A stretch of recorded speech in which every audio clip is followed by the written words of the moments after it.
அப்புறம் நான் ஒன்றும் இந்த மார்க்கெட் போனதுக்கப்புறம் ரிட்டையர் ஆனதுக்கப்புறம் அடைக்கலம் தேடி அரசியலுக்கு வரல, படைக்கலனோட வந்திருக்கிறோம். சினிமாவில் மார்க்கெட் போன பிறகு அடைக்கலம் தேடி அரசியலுக்கு வரவில்லை என மக்கள் நீதி மய்யம் தலைவர் கமல்ஹாசனை தாவேக தலைவர் விஜய் மறைமுகமாக விமர்சித்துள்ளார். நம்ம மனசுல இருக்கிறத மக்கள் கிட்ட சொல்லி ஆகணும். தூத்துக்குடி ஸ்னோலினோட அம்மா என்ன அவங்களோட தம்பி, இன்னும் அவங்க பொண்ணுக்கு நான் தாய் மாமன்னு சொன்னாங்க.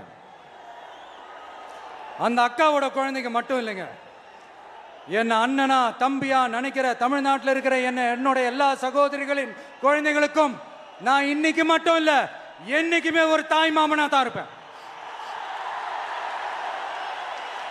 நீங்க எல்லாரும் என்னுடைய ரத்த உறவு, கூட பிறந்த பொறுப்பு. என் வீட்டு ரேஷன் கார்டில் வேணா உங்க பேர் இல்லாம இருக்கலாம், உங்க வீட்டு ரேஷன் கார்டில் வேணா என் பேர் இல்லாம இருக்கலாம். ஆனா நாம் எல்லாரும் ஒண்ணுதான், உறவு தான்.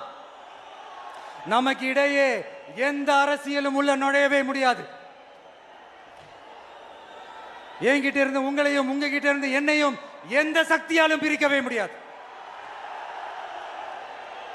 அப்புறம் நான் ஒன்றும் இந்த மார்க்கெட் போனதுக்கு அப்புறம் ரிட்டையர் ஆனதுக்கு அப்புறம் அடைக்கலம் தேடி அரசியலுக்கு வரல, படைக்கலனோட வந்திருக்கிறோம். பவர்ஃபுல் ஃபோர்ஸோட, மாபெரும் படை வரிசையோட, எல்லாத்துக்கும் தயாராகி தான் வந்திருக்கிறோம். இவ்வளவு தயாரா நாம அரசியலுக்கு வர்றதுக்கு ரொம்ப ரொம்ப முக்கிய காரணம் ஒன்று இருக்கு. அது என்ன தெரியுமா? நன்றி கடன், நன்றி கடன், நன்றி கடன். கிட்டத்தட்ட ஒரு 30 வருஷமா